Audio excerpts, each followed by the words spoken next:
কোনটা হারাম, কোনটা জায়েজ, কোনটা নাজায়েজ, কোনটা, এটা দুনিয়ার কোন শিক্ষা প্রতিষ্ঠানে তাকে শিক্ষা দেওয়া, জোরে বলুন, হবে না। সে তাহলে শিখবে কোত্থেকে, জানবে কোত্থেকে?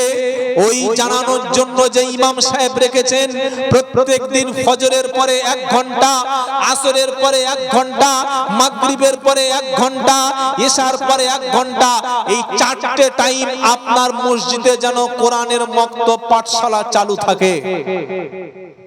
ইমাম সাহেব বলবে, হুজুর আপনি যা বলে যাচ্ছেন আমার তো খেটে খেটে দমবার হয়ে যাবে। ইমাম সাহেবকে 10,000 দেন তো।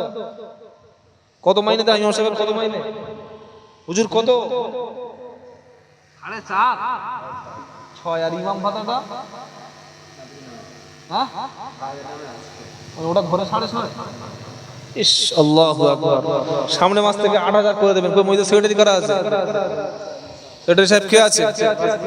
আলহামদুলিল্লাহ, এই জওয়ান সেক্রেটারি সাহেব। সেক্রেটারি সাহেব ও জওয়ান, ইমাম সাহেব মাশাআল্লাহ, আলহামদুলিল্লাহ আলহামদুলিল্লাহ। এই দেখুন, অনেকে মনে করে হুজুর এত টাকা কোথায় পাবো? গ্রামে কটা ঘর আছে বাবা? 50টা ঘর। যদি 50 টাকা করে মাসে আমরা দিই, কত টাকা? 2,500 টাকা, তাই তো নাকি? 5 5 25, 2,500 টাকা। দোকানে বসে চা 1 কাপ, 2টো বিস্কুট আর একটা বিড়ি, কত টাকা? আরে চা আপনারা খান না, বিড়ি না খান, চা তো খান। 10 টাকা খরচ। একটা ইমামকে আমি বলছি শুধু নামাজ পড়ানোর জন্য না, এই গ্রামের যারা যুবক বন্ধু, সেক্রেটারি সাহেব যেমন জওয়ান, প্রত্যেকটা যুবক জওয়ানদের বলবো, ভাই এই নবী দিবসটা যেমন টাকা দিয়ে পয়সা খরচ করে বক্তা এনেছেন, তাবারক করেছেন, মাইকম্যান কিনেছেন, আপনারা এসেছেন এখানে এত টাকা খরচ করে একটা অনুষ্ঠান করেছেন, আপনাদের মসজিদে ঢুকে আমার জানটা ভরে গেছে। খুব সুন্দর মসজিদ, দারুণ ফার্নিচার, দারুণ ডেকোরেটরস, মসজিদের মডিফাই বিউটিফাইটা অনেকটা ডেভেলপমেন্ট হয়েছে। কিন্তু সবচাইতে যেটা জরুরি, যোগ্য সেক্রেটারি আছে, যোগ্য ইমাম সাহেব আছে, যুবক ছেলেদের হাত দুটো ধরবো, বয়স্কদের হাত দুটো ধরবো, বাচ্চাদেরকে হাত দুটো ধরে মাথার উপরে কাঁধে তুলে বাচ্চাদের মুখে চুমা খেয়ে বলে যাব, সময় বেশি বাকি নাই। তোমার বাচ্চা যদি নামাজ না জানে, কোরআন না জানে, হালাল হারামের পার্থক্য না বোঝে, দ্বীন ইসলাম যদি না জানে, আগামী 10 বছর পরে ওই মসজিদটা বেকার পড়ে থাকবে, আজান হবে না, নামাজ হবে না, মানুষ মরে গেলে গোসল দেওয়ার লোক থাকবে না, জানাজার লোক থাকবে না, বিয়ে পড়ানোর লোক থাকবে না, আল্লাহ বলার লোক থাকবে না, কোরআন শুধু বই কিতাব থাকবে, কোরআন পড়ার কোনো লোক থাকবে না। আমি কিন্তু 24 পরগনার বারাইপুর থেকে আব্দুল্লাহ জুবাইর এসে আপনার বাপের গোসল দেব না, বাপের জানাজা পড়বো না, বাপের জন্য দোয়া করতে প্রতিদিন ছুটে আসবো না, আপনার গোসলের দোয়াটা আমি শিখিয়ে যাব না। আমি ডাইরেকশন দিয়ে গেলাম, যোগ্য ইমাম, যোগ্য সেক্রেটারি কমিটি আছে, মসজিদে মক্তব চালু করে ফজরের পরে, আসরের পরে, মাগরিব এশার পরে প্রত্যেকটা মুসাল্লি, ওগো শোনো, খায়রুকুম মান তাআল্লামাল কুরআনা ওয়া আল্লামাহু, তোমাদের মধ্যে সবচাইতে উত্তম কোরআন শেখে যারা আর অপরকে শিক্ষা দেয় যারা। জোরে বলুন সুবহানাল্লাহ। আমার ছেলে স্কুলে যায়, আমার ছেলে কলেজে যায়, আমার ছেলে টিউশনি পড়ে, মাসে 800 টাকা থুতু দিয়ে টাকা গুনে দিই, একদিন দেরি করলে মাস্টার বলে টাকা টাকা, সঙ্গে সঙ্গে বাপ গিয়ে দেখা করে টাকা দিয়ে আসে। ইমাম সাহেবের কাছে বাচ্চাকে পড়িয়ে 100টা টাকা বাচ্চার হাতে দিয়ে আপনার মক্তব চলো তো মসজিদে। কত বাচ্চা পড়ে? আচ্ছা, যা পড়ে আলহামদুলিল্লাহ। প্রত্যেকের কাছে দাবি করছি, আগামী বছর এই নবী দিবসটা যখন হবে, যে বক্তা আসবেন তাকে বলে দেবেন শিক্ষার ব্যাপারে যেন কিছু আলোচনা করে, আর প্রত্যেক বাড়ির ছেলে এবং মেয়ে যেন ইমাম সাহেবের কাছে অন্তত কোরআন শরীফটা শিখে যায়, কোরআনটা যেন জেনে যায়, আল্লাহ এবং রাসূল কি এটা যেন জেনে যায়। এই চেষ্টা করবেন ইনশাআল্লাহ? সকলে বলেন ইনশাআল্লাহ। আমার যুবক বন্ধুরা, আজকের যুবকদেরকে বিভ্রান্ত করে দেওয়ার জন্য মদের দাম কমিয়ে দেওয়া হয়েছে, আর সরকার লটারিটা, রাজ্য সরকার লটারি আছে জানেন, ডিয়ার লটারি, এটা রাজ্য সরকারের লটারি, ডিয়ার লটারি। 1 কোটি টাকা পড়ার জন্য, নেওয়ার জন্য লক্ষ লক্ষ মানুষ তারা অর্থ সম্পদ শেষ করে দিচ্ছে। এত সস্তায় মদের বোতল বিক্রি হচ্ছে, খা আর খালি লুঙ্গি খুলে পড়ে থাক, কেউ আপত্তি করবে না। চাকরি চাইবি না, স্কুলে মাস্টার চাইবি না, খবরদার ভান্ডারের টাকা নিবি আর মাল খেয়ে পড়ে থাকবে। আমি কিন্তু কারো বিরোধিতা করছি না, কিন্তু আপনি ভাববেন যে আপনার ছেলেটা শিক্ষিত হয়নি, আপনার ছেলে পড়াশোনা শেখেনি, আপনার ছেলে কিছুই জানে না, মূর্খ মানে ওটা আপনার শত্রু। মূর্খ মানে কি? আপনার শত্রু। আজকের আব্বা বলছে কালকে তরবারি এনে গলায় ধরে, আজকের মা বলছে কালকে মায়ের শাড়ি পথকে খুলে নেবে, আজকের আব্বা বলে ঘরে ঢুকছে কালকের বিয়ারের বোতল এনে বাপের পেটে ঢুকিয়ে দেবে, তখন আর তাবিজে কাজ হবে না। এই বাচ্চাটাকে বাঁচানোর জন্য ভালো স্কুলে, ভালো মাদ্রাসায়, ভালো মক্তবে, ভালো মিশনে সন্তানটাকে পড়াবেন। আপনি পড়াশোনার জন্য প্রয়োজনে ভিক্ষা করুন ছেলের জন্য, বাবা আমার ছেলেটাকে পড়াশোনার শিক্ষা ব্যবস্থা করবো সকলে ইনশাআল্লাহ বলুন। আজান হয়ে গেলে কোনোদিন বাড়ি থাকবেন না, আজান হয়ে গেলে মসজিদে যাব, সকলে ইনশাআল্লাহ বলুন তো, সকলে ইনশাআল্লাহ বলুন। আল্লাহু আকবার। আল্লাহর নবীর সিরাত আলোচনা আমরা শুনলাম, এখান থেকে শিক্ষা কি নেব? আল্লাহর নবী বলছেন কিয়ামতের দিন আমি নবী আমার উম্মতকে না নিয়ে জান্নাতে যাব না। জোরে বলুন সুবহানাল্লাহ। উম্মত কারা? আয়েশা সিদ্দিকা প্রশ্ন করলেন নবী উম্মত কারা? আমার নবী বললেন আমার উম্মত হলো তারা, তাদের চেহারাতে কিয়ামতের দিন নূর সেদিন পাওয়া যাবে। ইয়াউমা তারাল মুমিনিনা ওয়াল মুমিনাতি ইয়াসআ নূরুহুম বাইনা আইদিহিম ওয়া বিআইমানিহিম বুশরাকুমুল ইয়াউমা। সূরার নাম হাদিদ, 18 পৃষ্ঠা 12 নম্বর আয়াত 2 নম্বর লাইন। আল্লাহ পাক শোনাচ্ছে 27 পারা, কিয়ামতের দিন ঈমানদারের সামনে পিছনে ডান দিকে বামে চতুর্দিকে নূর হবে। আর ওযু করার কারণে, নামাজের কারণে ঈমানদারের চেহারায় একটা নূর থাকবে, আলো থাকবে। এই আলো আর নূর দেখে বিশ্ব নবী তার উম্মতকে সেদিন জান্নাতে নিয়ে যাবে। জোরে বলুন। নবী বলবে উম্মত তুমি জান্নাতে চলো, আল্লাহ বলবে বান্দারে তুমি জান্নাতে যাওয়ার আগে দুনিয়াতে যে কোরআন পড়তে, ওই কোরআন একটু পড়ো আমি শুনবো। বান্দা তখন কোরআন পড়বে, আল্লাহ বলবে বান্দা একটা আয়াত পড়ো, জান্নাতের একটা সিঁড়িতে ওঠো, আর একটা আয়াত পড়ো, আর একটা সিঁড়িতে ওঠো। যতটা কোরআন তুমি জানবে ততটা জান্নাতের উচ্চ মাকামে তুমি পৌঁছে যাবে। জোরে বলো সুবহানাল্লাহ। হে মুসলমান, এই সিনার মধ্যে তুমি আর কিছু না জানো, অন্তত কোরআনটা সিনার মধ্যে বেশি বেশি করে তেলাওয়াত করো, সিনার মধ্যে কোরআনটা একটু মুখস্থ করো। যে সিনার মধ্যে কোরআন থাকবে ওই শরীরে কখনো জাহান্নামের আগুন কখনো লাগবে না। নারায়ে তাকবীর। পাক্কা নিয়ত করে নিন কোরআন পড়বো, বলুন ইনশাআল্লাহ। পাক্কা নিয়ত করে নিন আজ থেকে আর জীবনে কোনোদিন নামাজ ছাড়বো না, বলি ইনশাআল্লাহ। একটু জিকির করুন লা ইলাহা ইল্লাল্লাহ, লা ইলাহা ইল্লাল্লাহ। জোরে জোরে।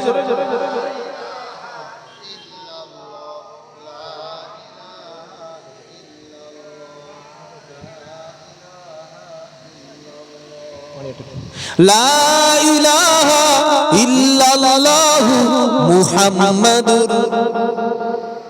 কলেমার আওয়াজ এই আল্লাহু আকবার, একটু জোরে মহব্বতে লা ইলাহা ইল্লাল্লাহ, লা ইলাহা ইল্লাল্লাহ, লা ইলাহা ইল্লাল্লাহ মুহাম্মাদুর রাসূলুল্লাহ সাল্লাল্লাহু।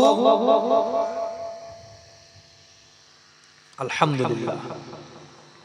এই যে সিরাতুন নবী যে জলসা লেখা আছে না বাবা, সিরাত মানে হচ্ছে জীবনী, বায়োগ্রাফি বা পথ। নবীর জীবন কাহিনী হচ্ছে সিরাত। নবীর জীবন কাহিনী, রাসূলের রাস্তাটাই সিরাত, সঠিক রাস্তা, নবীর জীবনী আদর্শ। নবীর জীবনীটা এত বড়, কয়েকজন সাহাবা গিয়ে আম্মাজান আয়েশাকে বলছেন যে নবীর জীবনী একটু শোনাও। আয়েশা সিদ্দিকা অনেক বড় মাপের আলেম ছিলেন, বড় মুহাক্কিক ছিলেন, বিশাল বড় হাদিসের শিক্ষিকা ছিলেন।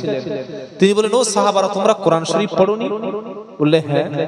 তো বললে, কোরআন যদি পড়ে থাকো আবার নবীর জীবনী কেন জিজ্ঞাসা করছো? আল্লাহর নবীর জীবন যা আর কোরআন শরীফের মধ্যে যা আছে ওটাই নবীর জীবন। সুবহানাল্লাহ। এজন্য আমার যুবকেরা, শিক্ষিতরা প্রত্যেকের বাড়িতে একটা করে বাংলা কোরআন কিনবেন ইনশাআল্লাহ। বলে মোবাইল অ্যাপসে বাংলা কোরআন ডাউনলোড করে প্রতিদিন একটা করে আয়াত অন্তত পড়ুন। কেন মূর্খ থাকবেন আপনি? কেন মূর্খ থাকবেন? আপনি পড়ুন। আপনি নবীর জীবনীটা বাজার থেকে কিনুন, 400-500 টাকা দাম পড়বে নবীর জীবনী। আপনার বাড়িতে 1 ঘন্টা করে নবীর জীবনী আলোচনা হবে না? কি গো, 10,000-20,000 টাকার বক্তা এনে কি লাভ আছে যদি আমি নবীর জীবনীটা না জানি? আমি বলো একটু পর ভুলে যাবেন, কিন্তু আপনি পড়লে ওটা ভুলবেন না। ওটা পড়ুন, ওটা কিনুন, শিখতে পারবেন। 12টা প্রায় বাজতে গেছে, বেজে গেছে, আর আপনাদের কষ্ট দেব না। আল্লাহর ঘর মসজিদ, মসজিদের কিছু অর্থ, কিছু সম্পদ প্রয়োজন আছে। কি ভাই, আছে না? আছে। পৃথিবীতে একটা কথা মনে রাখবেন, আমি সব জায়গায় বলি, যে মানুষ মরে যাওয়ার পরে আমাদের সমাজে এখনো আছে মরা মানুষের জন্য জ্যান্ত মানুষেরা কি করে? জোরে বলো, খায়। যার বাপ মরেছিল 10 বছর, যার বাপ বেঁচে ছিল 15 বছর, বিছানায় পেশাব পায়খানা করেছে, বমি করেছে, 3 দিন বিছানায় পেশাব করে শুয়েছিল, ছেলে একদিন দেখেনি, 5 দিন মা বিছানায় পড়েছিল, বৌমা একদিন পায়খানা পরিষ্কার করতে যায়নি, মরণের 1 সপ্তাহ আগে ছেলে বাপের কাছে খাবার খাবে বলে, একটু খেতে চাইবে বলে ছেলের নাম ডেকে ডেকে গলা শিরা ছিঁড়ে গিয়ে মরে গেছে, একদিন খাবার পাঠায় নাই। এই রকম ছেঁচড় মুসলমান বাপের মরণের আগে খাবার দেয় নাই, আর মরণের পরে 40 দিনের মাথায় 42,000 টাকার খরচ করে বিরিয়ানি করে লোক খাওয়াচ্ছে। কি গো, হয় না? হয় না? ফেরেশতারা বলছে, তোদের মতো চিটিংবাজ হারামখোর আর আছে? হ্যাঁ,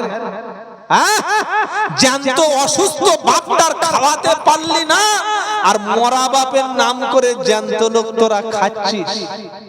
এটার নাম হলো খানা। এটার নাম কি? জোরে বলুন।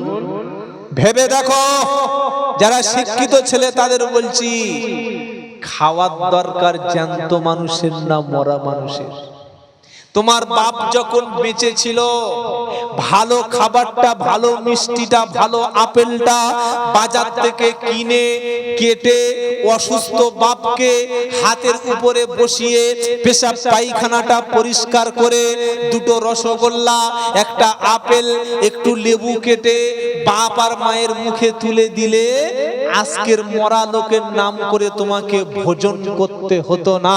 তোমার বাপ যে মরণের আগে একটু খাবার তোমার হাতে খেয়ে হাসি মুখে আল্লাহর কাছে দোয়া করে যেত, ওই দোয়ার ওসিলায় তোমার সমাজটা, তোমার সংসারটা আল্লাহ অনেক বরকত দিয়ে দিত। জোরে বলো সুবহানাল্লাহ। তুমি সেটা করতে পারো নাই, মরণের পরে জ্যান্ত লোকের খাওয়াচ্ছ, লোক এসে খাচ্ছে আর বলছে গোশতটা দারুণ হয়েছে, বলছো না? বলে না? আবার হিসাব করে 40 দিন খানা করছে। আরে ভাই, নবী বলে গেছেন মরণের পরে কবরে 3টে জিনিস যায়। কটা? মানুষ মরে যাওয়ার পরে 3টি জিনিস আপনার কাছে পৌঁছাবে। হাদিসটা মুসলিম শরীফের হাদিস, ইদা মাতাল ইনসান ইনকাতা আনহু আমালুহু ইল্লা মিন সালাসা। মানুষ যখন মরে যাবে 3টি জিনিস তার মরণের পরে কবরে পৌঁছাবে। 1 নম্বর হলো সাদাকাতুন জারিয়া। কেউ যদি মসজিদ, মাদ্রাসা, এতিমখানা, স্কুল, কলেজ, হসপিটাল, রাস্তা রাস্তা পানির ব্যবস্থা করে যায়, তার নেকিটা কবরে যেতেই থাকবে, যেতেই থাকবে। 2 নম্বর আও ইলমিন ইয়ান্তাফাউ বিহি, দুনিয়াতে কেউ যদি কাউকে উপকারী কিছু ইলম দিয়ে যায়, ভালো কিছু শিখিয়ে যায়, এটার নেকি ওই মরণ কবরে পাবে। আর 3 নম্বর ওয়ালাদিন সলিহিন ইয়াতুলাহু, কোন মৃত ব্যক্তি দুনিয়াতে একটা ছেলে অথবা মেয়ে এমন যদি রেখে যায়, যে ছেলে যে মেয়ে বাপের জন্য দোয়া করবে, মায়ের জন্য দোয়া করবে, এই ছেলে মেয়েটা দোয়া করার মতো উপযুক্ত নামাজি নেক সন্তান রেখে যায়। এই 3টি জিনিস রেখে গেলে, একটা মসজিদ, মাদ্রাসা, খানকা, ঈদগাহ, কবরস্থান করে দেওয়া, 2 নম্বর উপকারী ইলম শিক্ষা দিয়ে যাওয়া, 3 নম্বর দোয়া করার মতো নামাজি ছেলে রেখে যাওয়া, এই 3টির বাইরে কোনো আরো কিছু নাই। আমাদের সমাজ কি দিল? মরণের পরে 40 দিন 50,000 টাকার খানা। যারা খেলো অধিকাংশ মাল পেশাব করে পানি নেয় না, আর যাদেরকে খানাতে দাওয়াত করেছি তারা অধিকাংশ আল্লাহকে, রসুলকে চেনে না।